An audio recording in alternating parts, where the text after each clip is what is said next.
요한복음 4장 23절부터 24절까지의 말씀입니다. 제가 말씀을 읽겠습니다. 아버지께 참으로 예배하는 자들은 참으로 신령과 진정으로 예배할 때가 오나니 곧 이때라.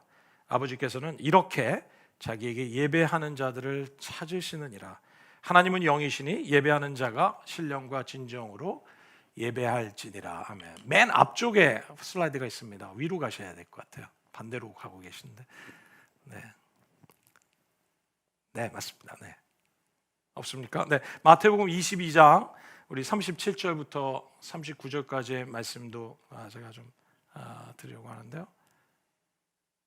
마태복음 22장 37절에서 39절의 말씀입니다. 예수께서 그에게 말씀하셨다. 내 마음을 다하고 내 목숨을 다하고 내 뜻을 다하여 주 너의 하나님을 사랑하라 하였으니 이것이 가장 중요하고 으뜸 가는 계명이다.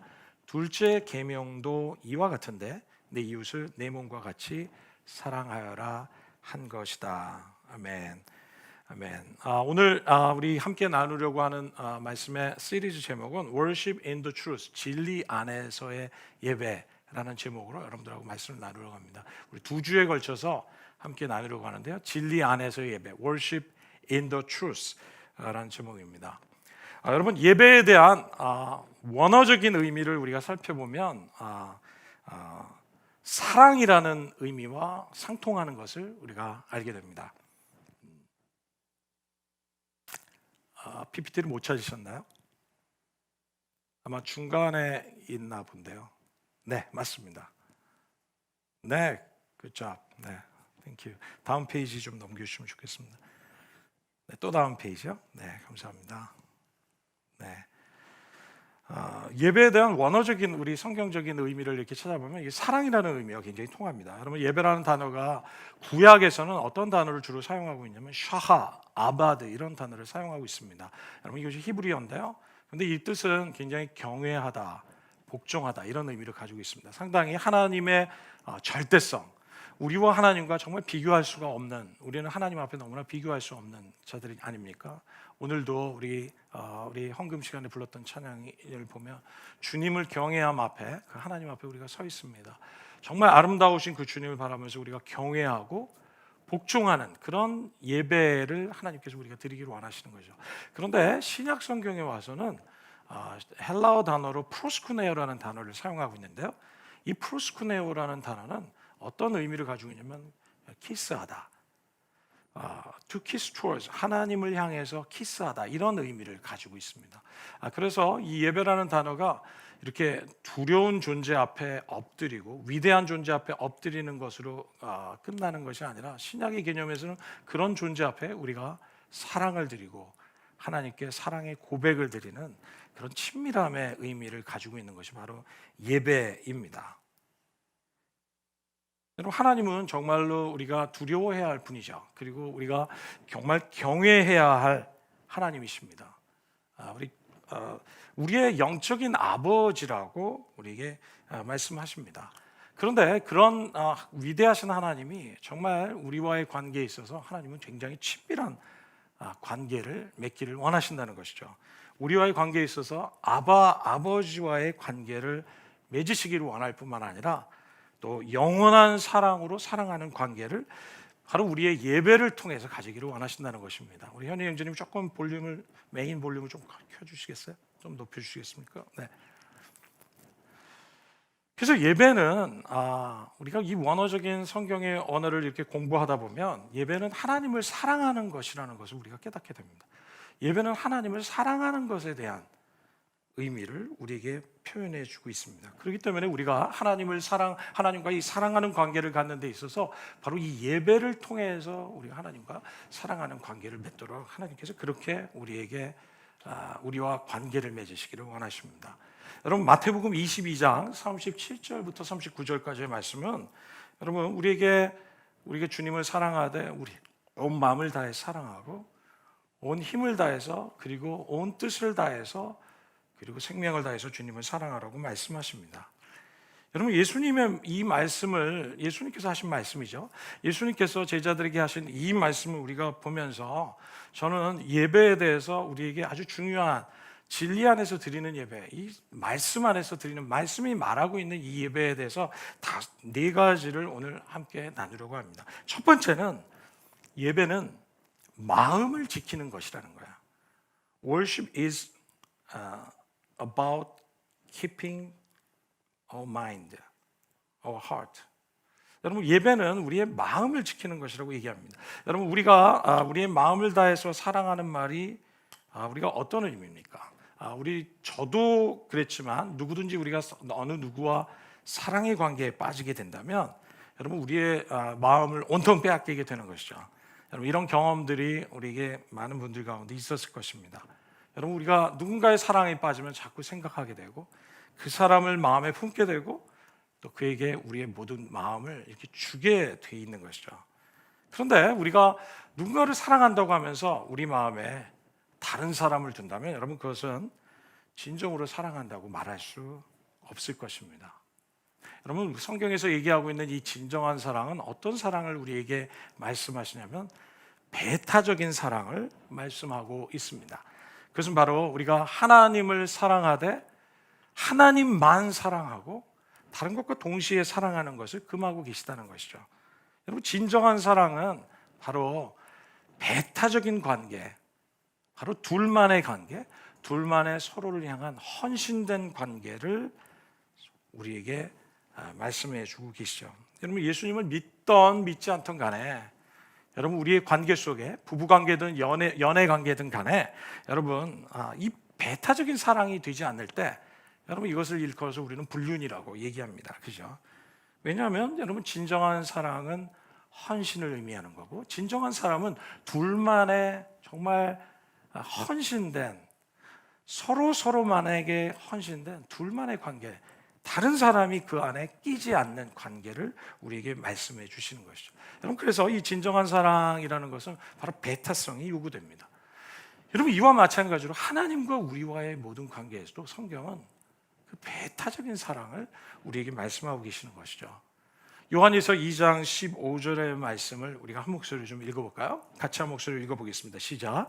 이 세상이나 세상에 있는 것들을 사랑하지 말라. 누구든지 세상을 사랑하면 아버지의 사랑이 그 안에 있지 않다라고 말씀하십니다. 세상이나 세상에 있는 것들을 사랑하지 말라고 말씀하십니다. 누구든지 우리의 마음에 세상을 사랑하게 될 때 그 안에 아버지의 사랑이 있을 곳이 없게 된다고 우리에게 말씀해 주십니다. 이것이 바로 요한 1서 2장 15절의 말씀이죠. 하나님께서는 우리와 하나님과의 관계에 있어서 우리의 마음에 다른 것이 있기를 원치 않으시는 것이죠.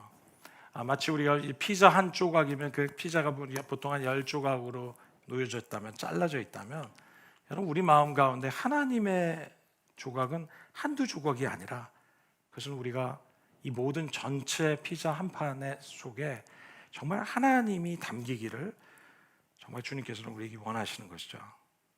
여러분, 하나님을 온전하게 사랑한다는 것은 우리 하나님께 우리의 이 마음 전체를 드리는 것을 의미하는 것입니다. 일부를 드리는 것이 아니라 우리 마음에 하나님으로 가득 차기를 주님께서 원하시는 것이죠.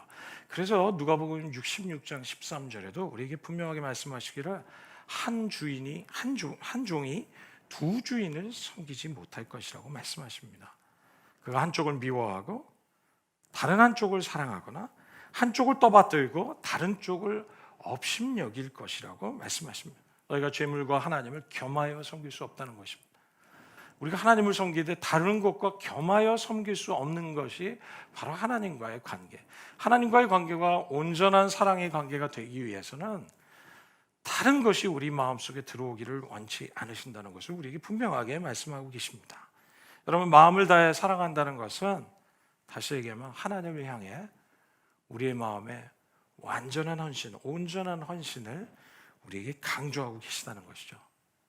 그럼에도 불구하고 우리 마음의 시선을 빼앗는 것들이 있습니다. 그것을 일컬어서 우리는 우상이라고 얘기하는 것이죠. 우리는 계속해서 이 우상에 대해서 강조를 하고 또 강조하고 있는데요. 왜냐하면 이 우상은 우리의 마음과 시선을 하나님으로부터 빼앗는 것이기 때문에 그렇습니다. 여러분, 이 마음이라고 하는 것은 다른 용어로 얘기하면 우리는 생각이라고 바꿀 수가 있습니다. 바로 하나님으로부터 내 생각을 빼앗는 것이 우상이라고 우리에게 말씀하십니다. 하나님 외에 다른 것을 생각하고 더 관심을 갖는 것, 여러분 이것이 바로 우상이라고 우리에게 말씀하시죠. 하나님보다 더 사랑하고 묵상하고 더 생각하고 또 그것에 우리의 많은 시간을 빼앗기고 있다면 여러분 그것이 바로 우리의 삶에 영향을 주고 있는 우상이라고 할 수 있을 것입니다. 그래서 결국은 이것들이 우리의 마음을 하나님으로부터 시선을 빼앗고 마음을 빼앗고 우리의 마음을 지배하기 시작하는 것이죠. 여러분 뉴욕에 참 귀한 교회를 세운 우리 팀 켈러라는 우리 귀한 우리 목사님이 유명한 책이에요. 이 책은 너무 정말 추천해드리고 싶은 책인데요. 그 책의 이름은 내가 만든 신이라는 책입니다. 여러분 우리가 크리스천으로서 이런 책들을 우리 크리스천 서적들을 읽는 것은 우리의 신앙과 우리의 생각의 폭을 굉장히 넓혀주는 아주 중요한 것이기 때문에 여러분 삶에 계속해서 성경과 더불어서 우리 신앙의 책들을 계속해서 좀 읽어가시면 좋겠습니다. 그런데 이 책에서 현대인의 삶 속에 계속해서 우리의 마음을 빼앗는 우상에 대한 정체들을 계속해서 말하기 시작합니다. 그것에 우리의 여러 가지 거짓 신들이 우리의 삶에 우리의 마음을 빼앗기 시작하는데 그것에 해당되는 것 가운데 여러 가지 리스트들 가운데 로맨스 사랑도 얘기하고 있고요. 또 돈에 대해서도 얘기하고 있고요. 또 권력에 대해서도 얘기하고 또 우리의 문화에 대해서도 얘기하고 있습니다. 또 우리가 어떤 생각적인 사고 방식도 우리의 우상이 될 수 있고요. 또 내 자신 존재 자체도 여러분 우리의 강한 자존심도 우리의 우상이 될 수 있습니다. 여러분 이 많은 것들이 우리를 이런 우상의 영향력으로 우리의 마음을 지배하기 시작하고 우리의 마음을 나뉘고 있다는 것입니다. 여러분 그래서 야고보 서도는 우리에게 분명하게 말씀하시기를 두 마음을 품지 말라고 우리에게 말씀하시죠. 왜냐하면 이 우상은 우리의 마음을 딱딱하게 한다는 겁니다. 그래서 우리의 마음을 우리의 시선을 하나님으로부터 떠나도록 우리의 마음에 영향을 미치기 때문이라고 얘기합니다. 그래서 우리의 삶에 정말로 주님이 오늘 말씀하신 것처럼 온 마음을 다해서 사랑하라고 하신 이 말씀처럼 우리가 온 마음을 다해서 주님을 사랑하기 위해서는 여러분 먼저 우리가 해야 될 일 가운데 하나는 우리 마음의 우상을 제거하기 시작해야 한다는 것이죠. 여러분 우리가 그렇게 하지 않을 때 우리의 마음에 우상이 여전히 존재하기 시작할 때 여러분 우리의 예배가 하트가 없는 예배, 마음이 없는 예배, 형식적인 예배, 종교적인 예배로 우리가 전락하기 시작한다는 것입니다. 여러분 하나님을 향한 진정한 하트가 없는 예배를 드리기 시작할 때 하나님은 그것에 대해서 너무나 민감하게 금방 알아보신다는 거예요. 여러분 이사야서 29장 13절의 말씀은 이렇게 말씀하시지 않습니까? 우리 한 목소리로 읽을까요? 시작. 주님께서 말씀하신다. 이 백성이 입으로는 나를 가까이 하고 입술로는 나를 영화롭게 하지만 그 마음으로는 나를 멀리하고 있다. 그들이 나를 경외한다는 말은 다만 들은 말을 흉내내는 것일 뿐이다. 여러분 입술로는 하나님을 부르고 있지만 이스라엘 백성들의 마음이죠. 그들은 수많은 예배를 드리고 하나님을 경외한다고 표현하고 수많은 예배에 참여하고 입술로는 하나님을 고백하고 있었지만 그러나 그 마음이 멀리 하고 있었다는 것을 하나님께서 이사야 선지자를 통해서 지적하고 계십니다. 그렇죠?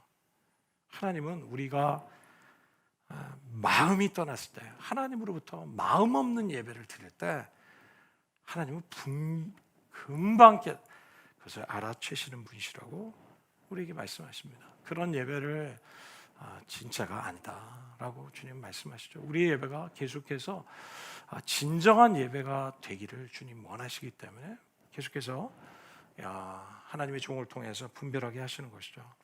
여러분 우리 예배가 정말 진짜인지 우리 자신에게 물어봐야 될 것 같아요. 내가 드리는 예배는 정말 하나님 보시기에 정말 진짜인가라는 질문을 우리는 하지 않을 수 없는 거예요. 입술로는 하나님을 예배한다고 하면서 사랑한다고 고백하면서 우리의 마음이 다른 곳에 있다면 주님은 그 마음을 돌이키기를 원하시고 우리 마음을 정결하게 하시기를 주님 원하십니다. 여러분, 그 어떤 것이든 간에 우리 삶이 정말 하나님 앞에서 너무 중요해지기 시작할 때 여러분, 그것은 우리의 삶에 우상이 되기 쉽습니다. 여러분, 그렇게 중요해지고 있는 것이 무엇인지를 살피면서 여러분, 그것이 우리의 마음을 사로잡지 않도록 우리가 분별하고 깨어있고 우리 자신을 살펴봐 주님 안에서 예배 가운데서 살펴보기를 주님께서 원하십니다. 여러분, 때로는 이런 것들이 우리도 모르는 사이에 우리의 마음을 사로잡기 시작하고 우리에게 우상이 되어 있는 것을 보게 됩니다. 그리고 그런 모습들을 하나님은 예배 가운데서 우리에게 보이시기 시작하시고 나도 모르게 내 안정감이 되고 내 목적이 되고 목표가 되어 있는 것들, 하나님이 축복으로 주신 것이지만 그것이 오히려 나의 우상이 되어드리고 되기 시작하고 내 인생의 목적이 되기 시작한다면 여러분, 그것은 우상이 이미 되기 시작한 것이죠. 여러분, 그런 우리에게 하나님은 때로는 고난을 주시기 시작한다는 거예요. 때로는 인생의 폭풍우를 불게 하실 때가 있습니다. 인생의 위기를 우리가 경험하기 시작하는 것이죠. 그때 하나님께서는 우리 안에 안정감으로 그냥 그렇게 살고 있는 우리를 흔들어 주시고 또 그런 위기를 통해서 하나님께서는 우리가 그동안 내게 주신 축복에 하나님이 주신 축복들이 이미 우상이 되고 있는 모습을 주님께서 보여주시기 시작하시고 그것을 무너뜨리기 시작하는 그러한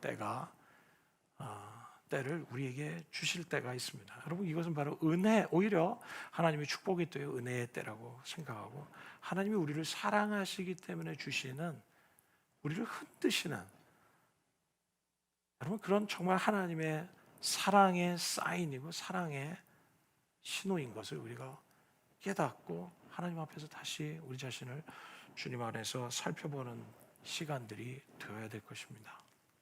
여러분, 우리 가운데 그런 고난의 시간들을 경험하고 계시다면, 인생의 위기를 경험하고 계시다면 하나님이 우리를 정말로 사랑하시는 그런 증거인 것을 우리가 믿으시고 하나님 앞에 감사하면서 우리가 회개하면서 주님 앞에 나아가야 될 것입니다.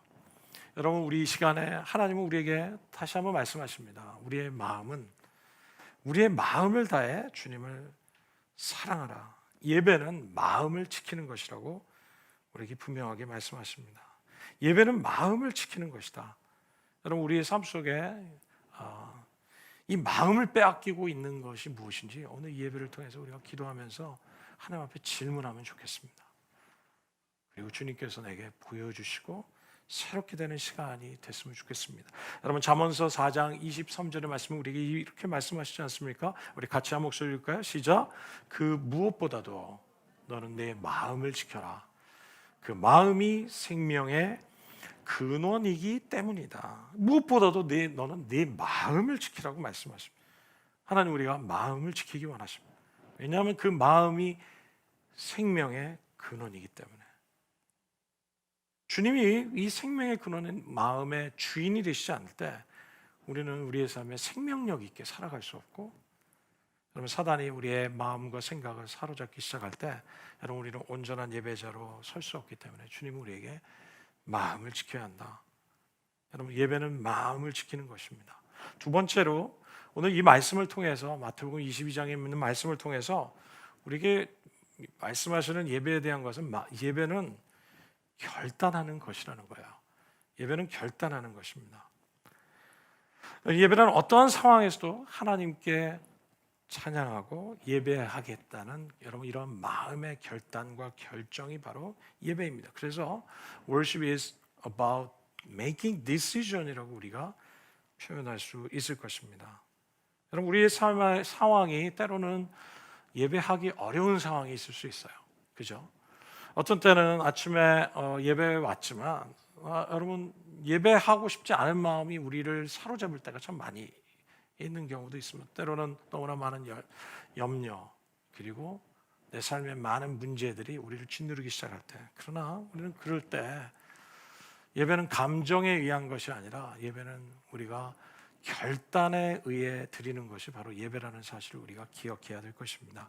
그래서 여러분, 우리가 예배를 드릴 때 정말 날씨가 좋을 때든 나쁠 때든, 또 일이 잘 되든 될 때든 그렇지 않을 때든, 또 경제적으로 좀 어려워서 우리가 정말 낙심될 때든, 여러분 우리 마음이 그런 무드가 아닐 때든, 감정적으로 어려울 때든, 여러분 우리가 그럴 수 있습니다. 우리는 인간이기 때문에. 그러나 주님이 우리에게 예배에 대해서 예배는 감정이 아니라, 감정과 상황을 따라서 드리는 것이 아니라, 예배는 여러분 우리가 어떤 상황이든지 우리가 결정하며 결단하며 드리는 것이 바로 예배라는 것이에요. 왜냐하면 하나님은 우리의 상황과 상관없이 찬양을 받으시기에 합당하신 분이시기 때문에 그렇습니다. 여러분 믿으십니까? 하나님은 우리의 상황과 상관없이 하나님은 찬양을 받으셔야 하는 분이십니다. 그분의 이름은 찬양을 받으시기에 합당하신 분이시기 때문에 여러분, 우리의 상황과 우리의 감정이 하나님을 찬양할지 안 할지를 결정할 수 없다는 겁니다. 하나님은 찬양을 받으셔야 되고 받으시기에 합당하신 분이시기 때문에 내 상황과 상관없이 내 상황을 뛰어넘어서 우리는 결단하면서 주님 앞에 결정하기를 주님께서 원하십니다. 여러분, 이것이 바로 우리가 하나님이 우리 예배자들에게, 하나님의 자녀들에게 요구하시는 신실함이라고 저는 믿습니다. 이것이 바로 신실함입니다. 신실하신 하나님을 한번 생각해 보십시오. 하나님께서 우리를 정말 사랑하시되 너무나 각 사람을 신실하게 변함없는 사랑으로 저와 여러분을 사랑하시지 않습니까? 여러분, 이 신실하신 하나님이 우리를 그렇게 신실하게 대하실 것을 생각하면서 여러분, 우리는 하나님께 얼마나 감사합니까? 동시에 하나님은 우리도 그분을 신실하게 대하기를 원하세요. 우리도 그분을 정말 신실하게, faithfully하게, 그리고 consistent하게 주님을 섬기는 자로 주님은 우리에게 우리가 예배하는 그런 예배자가 되길 원하십니다. 이것이 바로 예배의 본질이기 때문에 그렇습니다. 여러분, 예배는 우리가 중심이 되지 않는다는 것을 저는 몇 차례에 걸쳐서 우리에게 말씀을 나눴습니다. Worship is not about us. 우리가 중심이 아니고 예배는 우리에 대한 가는 것이 아닌, Worship is about God. 하나님에 관한 것이고 그 하나님을 향해서 우리가 드리는 것이기 때문에 그렇죠. 여러분, 그렇기 때문에 요즘 참 어떤 면에서 저는 이제 미국에서 목회를 하는 동안 제가 만났던 한 형제는 항상 하는 말이 있었어요. 뭐 어떤 것을 우리가 이렇게 좀 이렇게 주님 안에서 권면을 하면 항상 이렇게 코리안 아메리칸이셨는데요. I don't feel I like it 이런 표현을 많이 하셨어요. I don't feel I like it 이런 표현을 하셨어요. 난 지금 하고 싶지 않다는 얘기죠. 그렇기 때문에 안 하겠다는 거죠. 그런데 늘 그것이 참 그 형제의 삶을 이렇게 견고하게 붙들고 있는 것을 제가 참 봤어요. 여러분, 그것 때문에 정말 주님이 원하시는 삶으로 우리가 한 단계 나가지 못하는 그런 장애물이 되고 있다는 것을 제가 알게 된 것이죠. 여러분, 하나님은 우리에게 force하지 않으세요. 그러나 하나님은 우리에게 진리가 무엇인지를 가르쳐 주시고 우리가 그것을 기쁘게 사랑으로 순종하기를 원하시는 것이죠. 그렇죠?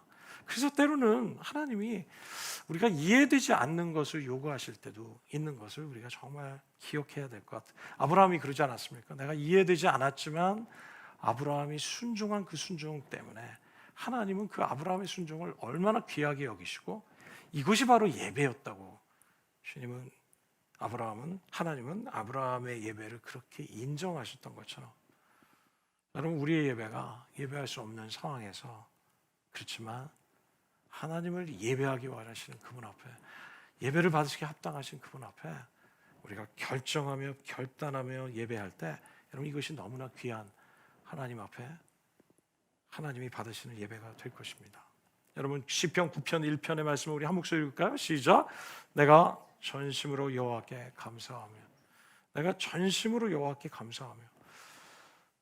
시편의 이 고백은 정말 그가 힘든 상황에서, 예배할 수 없는 상황에서, 그렇지만 그가 결정하고 결단하는 거예요.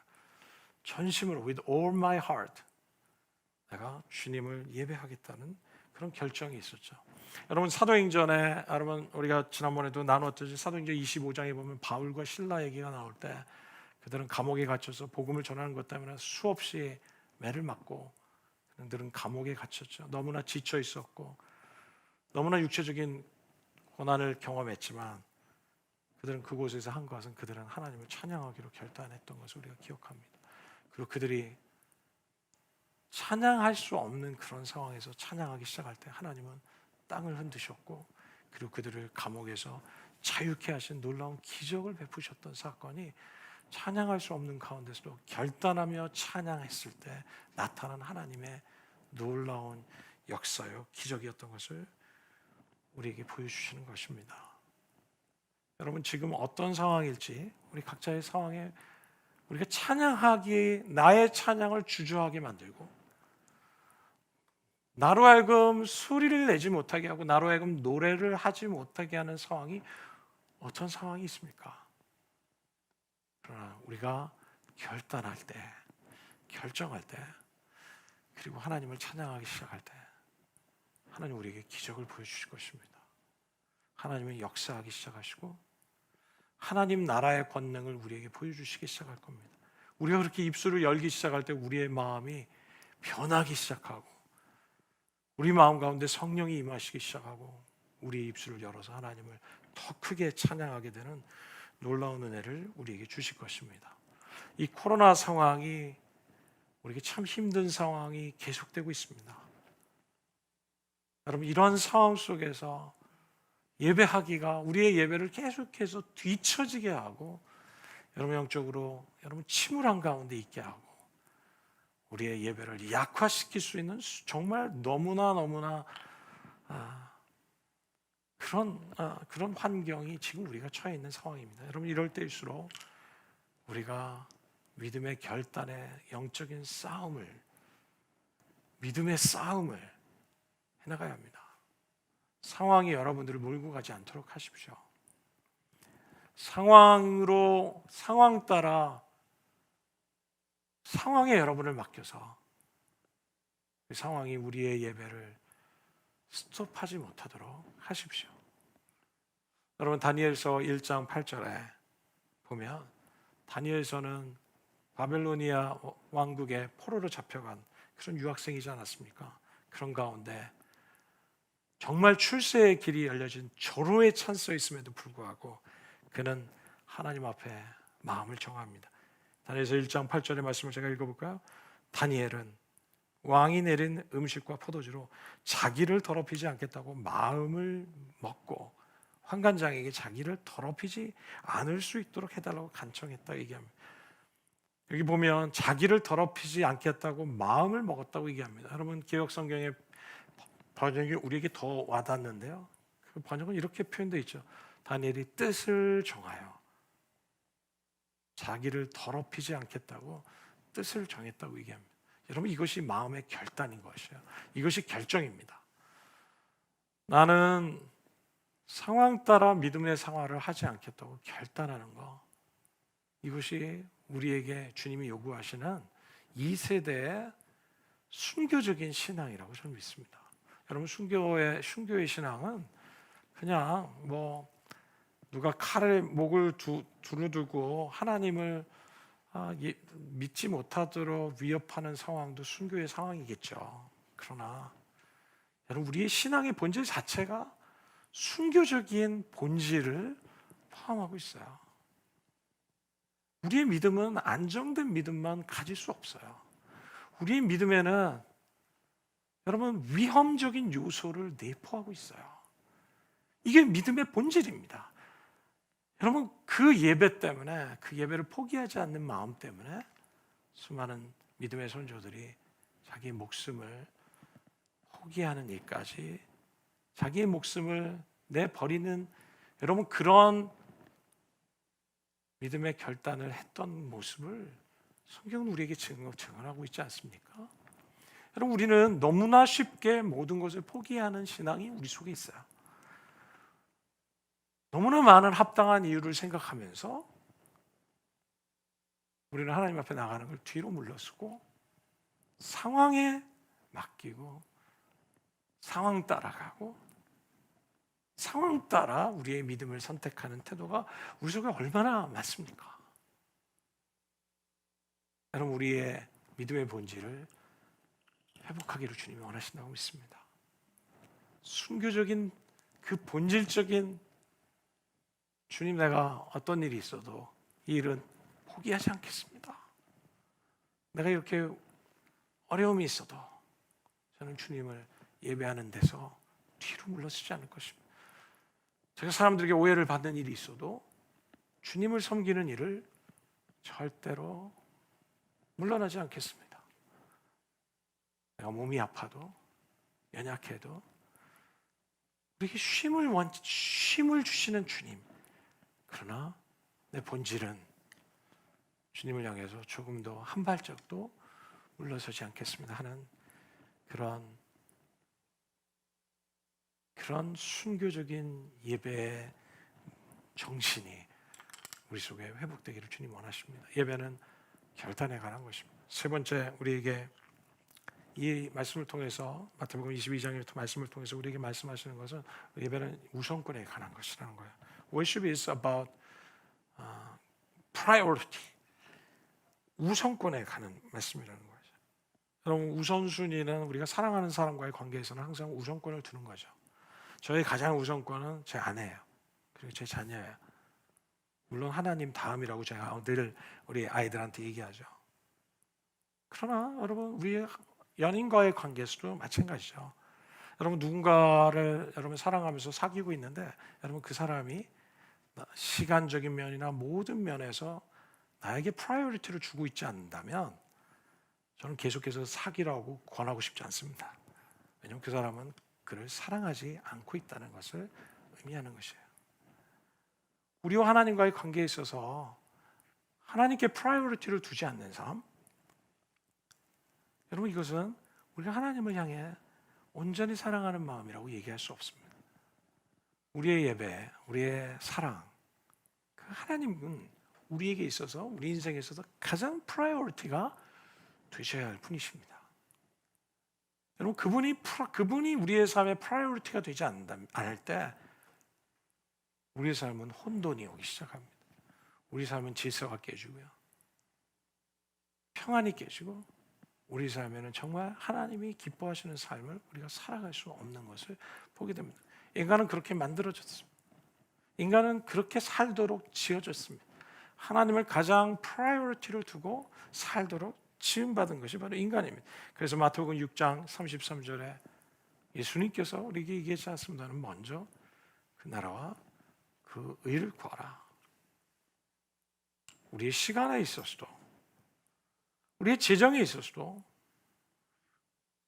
우리 모든 관계에 있어서도, 여러분, 내게 주신 모든 프라이어리티에 있어서도, 탤런트에 있어서도 여러분, 이 우선순위가 하나님이 되는 삶, 여러분, 이것이 우리 안에 너무나 자주 우리가 듣고 있지만 우리 삶이 계속해서 무너지는 삶이 우리 속에 있는 것 같아요.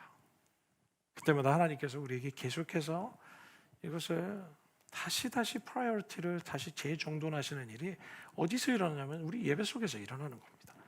하나님과 예배의 자리에 우리가 계속해서 있을 때 우리는 하나님이 가장 프라이어리티를 두시는 일에 우리도 거기에 우리의 삶의 모든 것을 드리는 것이죠. 그분이 가장 프라이어리티가 될 때 하나님께서도 우리를 그렇게 우선적으로 대하신다는 거 여러분 아세요? 여러분, 우리가 하나님을 하나님과의 관계에 있어서 우리가 하나님께 우선을 두지 않을 때 하나님도 우리에게 우선권을 두지 않습니다.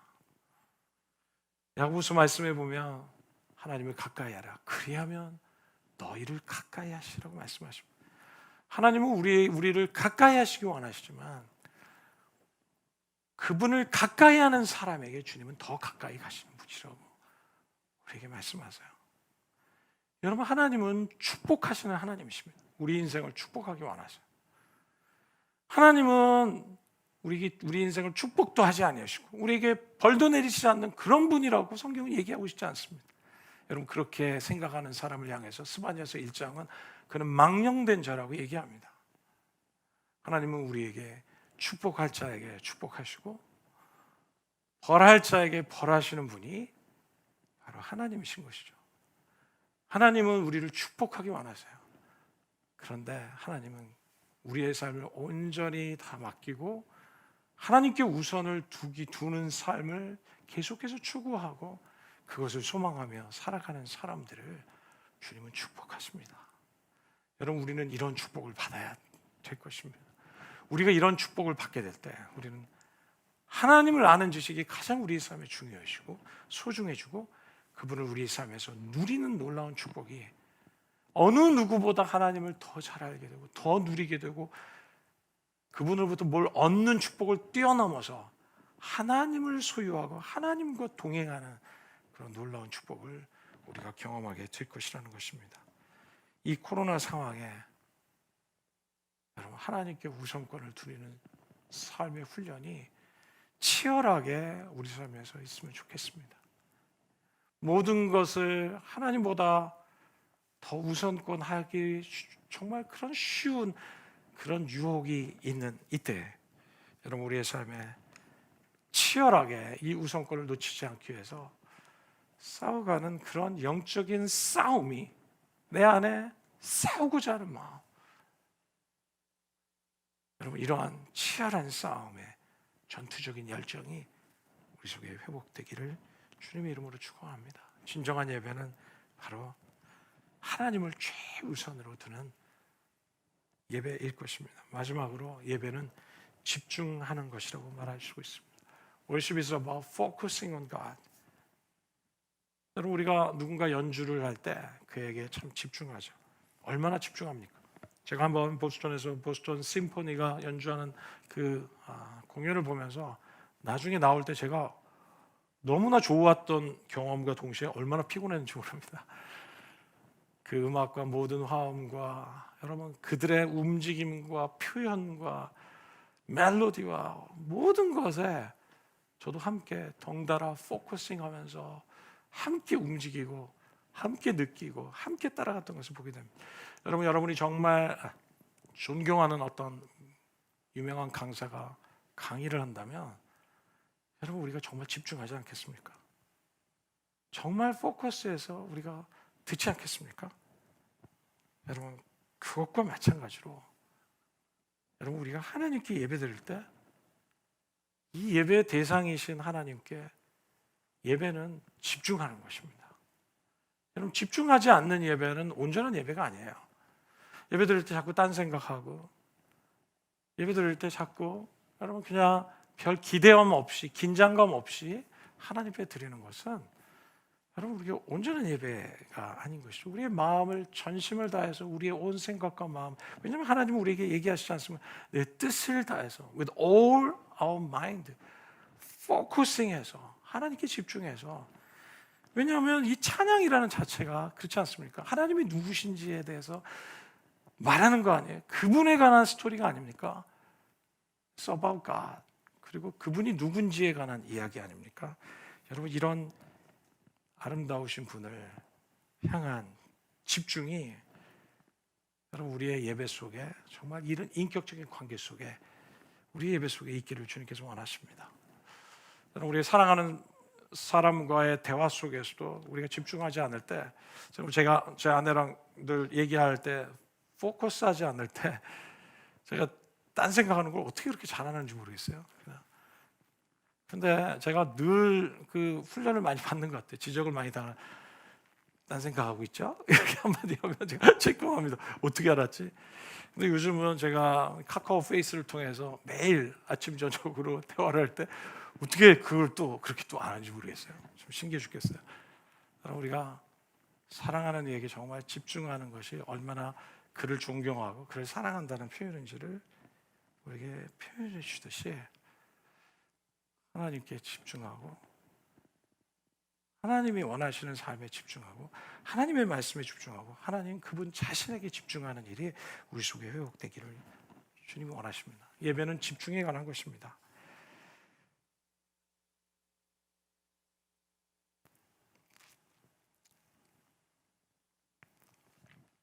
시편 27편 8절의 말씀을 읽고 우리 같이 찬양하며 기도하기를 원합니다. 우리 한 목소리로 읽을까요? 시작. 너희는 내 얼굴을 찾으라 하실 때 내가 마음으로 주께 말하되 여호와여 내가 주의 얼굴을 찾으리이다 하였나이다. 너희는 내 얼굴을 찾으라 하실 때 내가 마음으로 주께 말하되 여호와여 내가 주의 얼굴을 찾으리이다. 여러분, 주님의 얼굴을 찾는다는 고백은 하나님께 포커스하겠습니다 하는 의미하고도 같을 것입니다. 내가 주님을 바라보겠습니다 하는 의미와도 같을 것입니다. 하나님은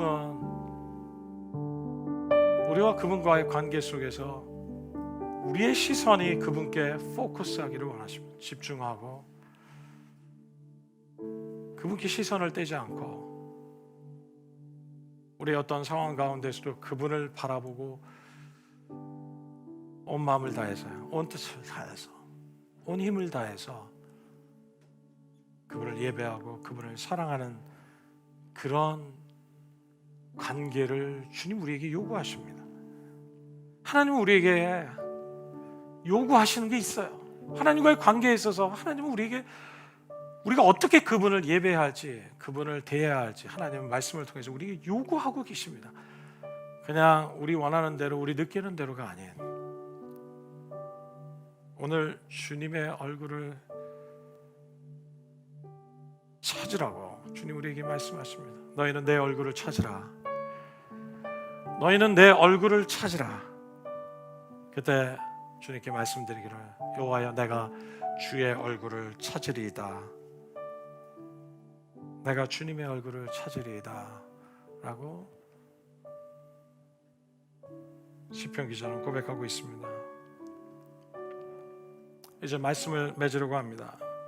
주님 우리에게 오늘 마태복음 22장의 말씀을 통해서 너는 온 마음 다해, 온 뜻 다해, 생명 다해, 힘을 다해 주 너희 하나님을 사랑하라고 우리에게 말씀하십니다. 제가 이 말씀을 묵상하다가 이런 생각이 들었어요. 하나님 왜 내가 그렇게 해야 되죠? 하나님 너무 이기적인 분 아닌가요? 왜 온 마음 다해, 온 뜻 다해, 생명 다해, 온 힘 다해 당신을 사랑하라고 하십니까? 그러다 주님께서 저에게 깨달음을 주셨던 것은 하나님이 먼저 우리를 그렇게 사랑하셨구나 하는 사실을 제가 깨닫기 시작했습니다. 하나님께서 저와 여러분을 사랑하셨는데 온 마음 다해 사랑해 주셨어요.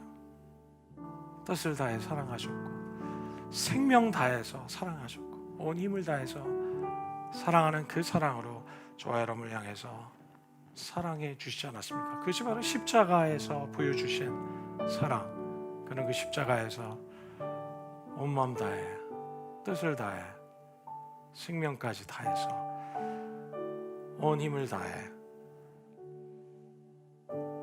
내가 너를 사랑했다고 주님은 그 십자가에서 죽으심을 통해서 우리에게 말씀해 주셨습니다. 여러분, 그렇기 때문에 주님은 우리에게 너도 나를 이렇게 사랑하라고 말씀하십니다. 그래서 우리로 하여금 정말 온전한 예배자가 되기를 주님 원하십니다. 여러분, 이 시간 잠시 눈을 감으실까요?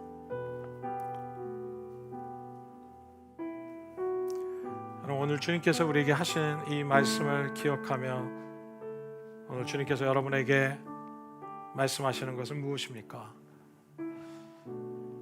이 시간 잠잠히 조용히 침묵 가운데 우리 심령에 말씀하시는 것은 무엇입니까?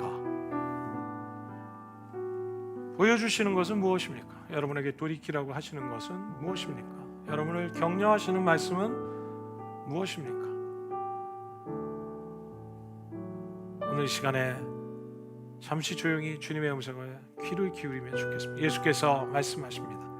내 마음을 다하고 목숨을 다하고 내 뜻을 다하고 주 너의 하나님을 사랑하라고 주님 말씀하십니다.